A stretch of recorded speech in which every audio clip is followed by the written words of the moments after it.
One Piece chapter 1053 might be a top 10 chapter in Wano completely. In this chapter, you have everything you would want in a One Piece chapter or episode of an anime or whatever. You have celebrations, big reveals, and even some of the biggest D-suck I've ever seen in my life. You see what I did there with the D, the will of D and the D-suck in it? Oh, you're telling me shut up? Man, shut your bitch ass up, nigga. Nobody asked you that a bitch ass thing. You better shut the fuck up before I knock your fucking head off your shoulders, old ugly ass bitch. After that corny joke, we might as well talk about the minute of the hour, which is Admiral Ryu Kuju. I hope I got that right. I'm gonna call him Green Bull. He just comes into the country and just goes, I don't know what happens. It looks like he just went on a rampage. All I see are these like long branches and everybody's getting like the life sucked out of him, sort of like how Crocodile sucked out like the moisture from Luffy back in Alabasta. That's exactly what it looks like, but it sticks going right through their bodies and you can see like the blood and all that. He even did this to King and Queen. Granted, they are weaker because they were just defeated and they had no medical help from anybody, so they're just laying there still injured from the fight from Zoro and Sanji. But he just manhandles them and then says he can't get beaten by pirate subordinates. And as we know, those are two of the strongest commanders that we've seen, maybe not Queen, but King, that we've seen, even if he's injured, in the whole series. You can argue Katakuri, but in my opinion, King is definitely up there. But the reason why I say this man is the biggest D-sucker I've ever seen in my life, right? So he calls up headquarters or whatever and they're like, yo, I'm in Wano, send me a battleship. This dude has one little small panel where he says, I love the guy's no cut corners attitude. I want to hear him say, you did good when I bring him this kid's head. That has got to be the biggest cry out for validation I have ever seen in my entire life. That is beyond D-suck. That is like something I'm not going to explain in detail. That is wild to me. But when it comes to Green Bull, I think we should take him very seriously because him and Fujitora, I feel like they're on the same plane, and we know how Fujitora, how he was in Dressrosa. He wasn't really trying like that. Imagine two of them. Oh my, it's going to be wild. We can have that conversation about the Admirals versus the Yonko, but they can hang with the Yonko now. Don't get it twisted. And speaking of the Marines, they're over there panicking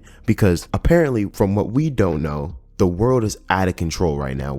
There's certain stuff that we don't know because Wano's closed off and Oda hasn't shown us anything in a while, obviously, because we're in Wano supposed to be closed off from the world. They're mad because Luffy's picture of the Joy Boy, when he transformed into Gear 5 in the Joy Boy / Nika form. And on top of that, they're trying to get rid of the D, so they're trying to make it now just Straw Hat Luffy. Instead, it still says Monkey D Luffy, which tells me they're trying something big is up with the D name and obviously the Nika form. They don't want anybody to see a single thing, and they're trying to rush it, get it out fast as they can, call the printing company, all that. And you know, instigating Morgans is on time, and once again, he ain't gonna let them do this. He ain't not gonna let them vanish anything from that fight at all. And that's why I like Big News Morgans. Me and him, we're kind of the same person, for being honest. He loves just stirring up the drama in the world. But then the next page, we get the bounty reveals for Luffy, Law, and Kid. And now in my last video, I said I didn't think they were all going to be the same bounty. Well, it ends up being that all three of them, Law, Luffy, and Kid, are all 3 billion berries each. That surprised me because I thought, okay, Luffy did defeat Kaido by himself and Law and Kid faced Big Mom together. So I thought Luffy's would be more around the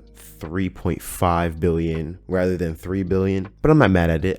They all did their job respectively. And Kid, he's gone. They don't know where he's at. They can't find Kid at all. They don't know. Did he just leave Wano? They don't know where he's at. And Law's like, oh, here we go again. Turns out this dude made a quick dash to Luffy to try to take him out. And the reason why he did that was because, okay, yeah, he is worth 3 billion berries. Like, come on now, what are we really doing? But he is named one of the 4 Yonko in the One Piece world now. In my last video, I did say I didn't think Kid or Law was gonna be one of the 4 emperors because I felt like they really did fight on the same level. And on top of that, Law's crew really isn't a Yonko crew like how the other Yonkos are, and Kid's crew is sort of the same way, and I felt those two would be one of those two would be too obvious. Instead, Oda throws a curveball, and the Yonko now are Monkey D. Luffy, Red Hair Shanks, Marshall D. Teach, aka Blackbeard, and Buggy the Pirate.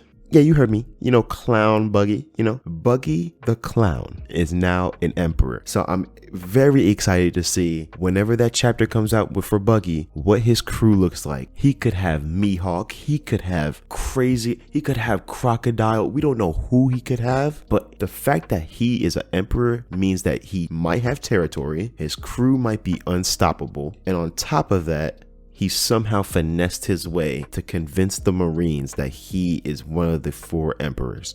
If you remember in the beginning, I did say there were big reveals, plural. So there's another big reveal that we have in the chapter. So we have more news that while everybody's partying, have a good time, we see Nico Robin in some it's beneath in pretty much the basement of the castle in Wano. And she's greeted by the dude with the long nose, the dude with the masked long nose dude. And he got a collection of dolls. The reason why he has them, they're because they're cute. And Robin even looked at him like, bro, what are you talking about? But he was imprisoned in the basement for several years, and I'm like, what are you talking about, bro? You're not him. You're not that dude. You're just some random old dude in the outskirts. But then when he revealed himself, I completely forgot about that theory that ran around that it was Odin's dad. And now that it's confirmed that it is Odin's dad, now I'm thinking this might be one of the worst fathers I've ever seen in my life. Because I get it, he was sick and he was sort of he got tricked by Orochi to make it think oh yeah, I'm his friend and I'm gonna help him and all that stuff and help Wano. But you have to be a horrible father to believe that when you don't even know this guy. And on top of that, he's not gonna face Momo like a man and tell him that he was alive all this time, even though I don't even think Momo ever met him either. No, because they thought he was dead. So I do see where he is coming from, where he can't go out and face himself in front of everybody in Wano when he pretty much started everything that happened over the last 20 years. So I get it. But the big reveal comes when Nico Robin asked the question. She is 100% certain that the ancient weapon, Pluton, is in Wano, and it comes all the way back from the poneglyph in Alabasta. Kozuki Dad, that's what I'm calling him. That's his nickname. Kozuki Dad says it is. That is confirmation that Pluton is in Wano and that the Straw Hats might be able to see Pluton. They know Shirahoshi already, Poseidon. So that might be the reason why Kaido, he must have had information that Pluton was 100% here, and that's the reason why he's set up in Wano. There's no other reason, because he even said before, I forgot who asked him why he was in Wano, but he said, we're in Wano. Of course, why wouldn't I? Now I get why. But I cannot wait for the end saga of One Piece. This might be the greatest saga in all of anime and manga of all time. Leave down below your thoughts on the chapter. I thought this chapter was a top 10 chapter in all of Wano. I would have to go back and look at it, but it's definitely up there. Leave a like, subscribe if you're new. I love y'all. I'll see y'all next time. Peace out.